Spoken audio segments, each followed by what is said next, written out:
What's going on, everybody? I had to make this video for the record because even after the greatest playoff performance of all time in NBA history, Jimmy Butler is still getting disrespected. They're saying it's not even the greatest Heat game of all time. Media talked about it. They're talking. You got your, not your mainstream, but your little outlets talking about it still. But you would think they would cover this like there's no tomorrow, because what Jimmy Butler did is unfathomable. And he's constantly, him and the Heat are constantly disrespected. Coming into the series, there's a Bleacher Report. I'll make a more in-depth video. This is just off the cuff. Recording it on my phone, as you can see. Let me skip this ad and get back to talking. The ridiculousness of this situation is just crazy. He's going up against 3 of the top 5 defenders with his second best player on the team injured, his 5th best player on the team injured, and 7 undrafted players. People like to say Dirk's run was insane, but he had Jason Kidd, Jason Terry, Tyson Chandler, a defensive player of the year. Like, the list goes on and on. That team was stacked. Sean Marion. This is unheard of. Coming into the series, Bleacher Report, as I was saying, put out a thing saying that the Miami Heat had no potential. Not a low potential, not a 1% chance, 0% chance of upsetting the Bucks. And that's just adding to the list of constant disrespect Jimmy Butler gets. He's the most disrespected superstar in the history of the NBA. This guy, as I said, they gave him a 0% chance. Then he goes out there with 7 undrafted players, not even all-stars, not even no help. He doesn't have a Draymond Green. He doesn't have a Anthony Davis. He doesn't have a, another guy. He doesn't even have people who are drafted. And he goes out there and he gives the 4th highest points in a playoff game to put his team up, a 15-point comeback to put his team up 3-1 in a series that they gave him 0% chance before his second best player was injured. 0% chance of winning the series. Is that not the greatest game of all time? What is? Facing not the 15th best, not the 45th best defender, but the top 3 defenders, arguably, in the NBA this year. Drew Holiday was ranked 1st. Giannis is considered the best. And Brook Lopez was 2nd in DPOY. So, and the disrespect goes back forever. He never got credited for his Bulls run. He never got credited for dragging the Timberwolves to the first playoffs in 13 years. He never got credited. And then since the Heat have more playoff wins with Jimmy than franchise history for the Timberwolves. That's another stat. This guy just is unbelievable, man. You can't believe it. If Michael Jordan did this, or if LeBron James did this, easily considered by a landslide the greatest of all time. 7 undrafted players and willed his team with 56 points to go up. Like I said, the disrespect, as you can see right now, he's facing the Celtics. This was last year's Eastern Conference Finals. I'm not even going to get into how rigged that series was. They could have went up 3-1, just like they are on the Bucks last year, but the Celtics got 50 more free throws in the game to put them up, so it was only 2-2 because they got 50 more free throws. Literally, you can go check that stat. So they rigged it because the mainstream narrative is that the Heat are no good, even though they were the 1 seed last year and they've been to the finals the previous. People got to realize that 2021 series, they had a month or 2 off before the next season started. So Jimmy Butler drug his team, so they figure they're going to take the year off because there's a 1-month off season. The 2021 was an off year, so I don't even count that. I count finals. Then Eastern Conference Finals should have been champs if the mainstream narrative didn't make it easier to digest what happened between the Celtics and the Heat. Because if the narrative was the Heat were the best team, people would.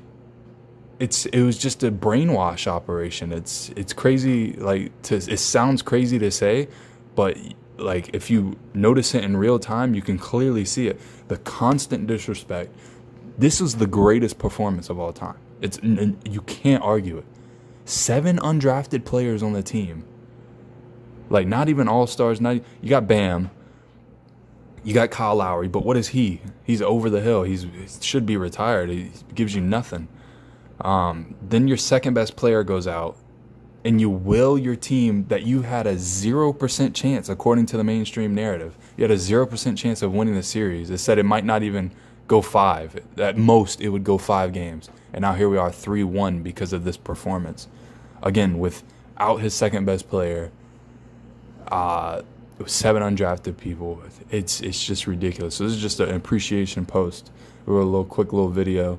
I'm going to try to make a more in-depth video with all the narratives, clips from ESPN over the years of saying that the Heat are nothing, and then stuff like this happens. It's really unheard of what he just did, and has been doing his whole entire career. And people will consider Harden to be better all the time, or Paul George to be better all the time. To me, Jimmy Butler just proved he's the best player in the NBA, without a shadow of a doubt. He beat Giannis, who's considered the best player in the NBA, and Drew Holiday and Brook Lopez all by himself, literally all by himself. So, to me, he's the best player in the NBA. People will say Tatum's better than him, but he literally blocked Tatum's shots last year in the playoffs and locked him down just like he locked Giannis down. So, to do this is just really, really insane.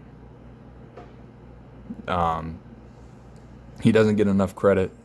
He's literally the best player in the NBA. And the only reason people would argue against it is because they watch these shows who say that Giannis is the best player in the NBA. Well, look what he just did to Giannis. And he swept Giannis in the finals run in 2020. So, I mean, you can't really say much else. Like, because when they go head-to-head, this happens. So, I mean, just insane. Just insane. I mean, I can't stress it enough. The ridiculousness of what just happened.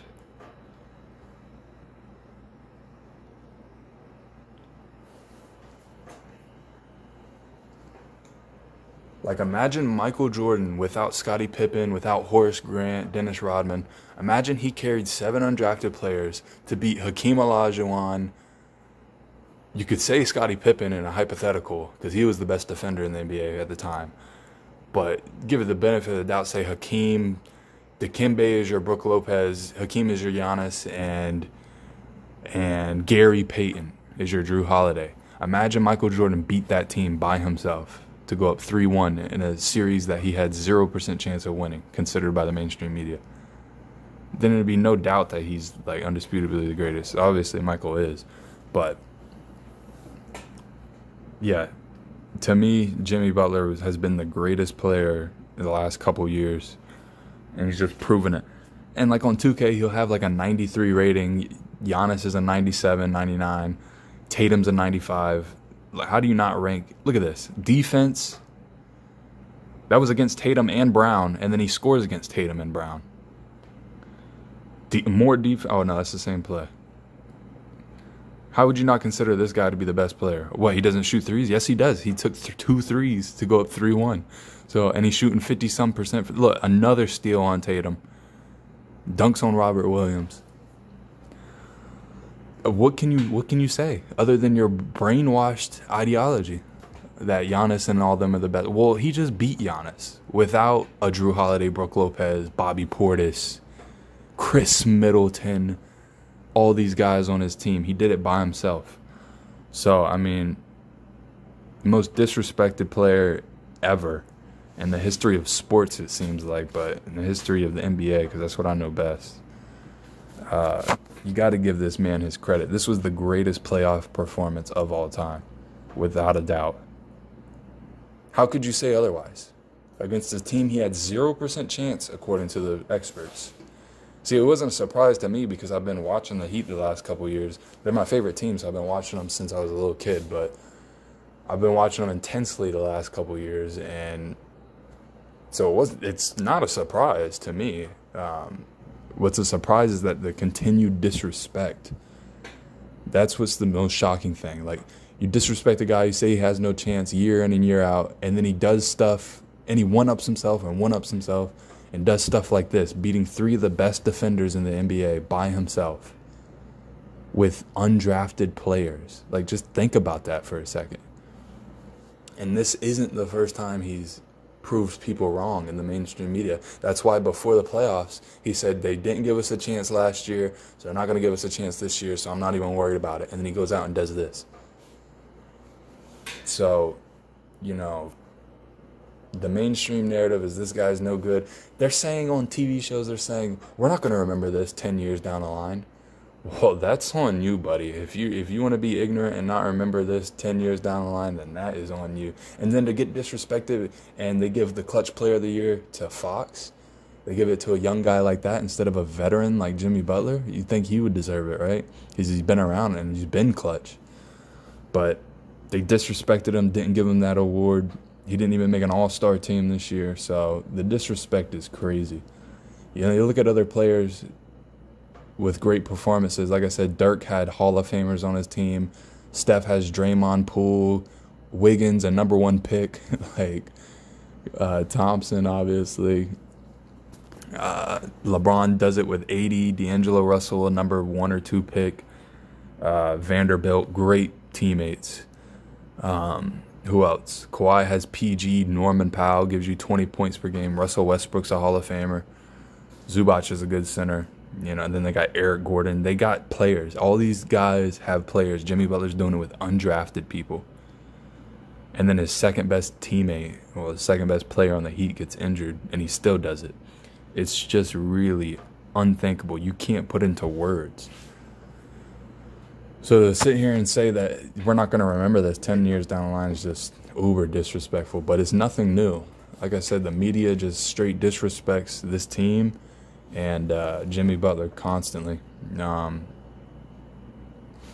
you don't really understand it. Like, what could be besides changing players' legacies? And this guy should have made top 75. He didn't have enough on his resume. But, I mean, can you blame him? He gets snubbed for everything, and then they will rig a series against him like they did in the conference finals last year.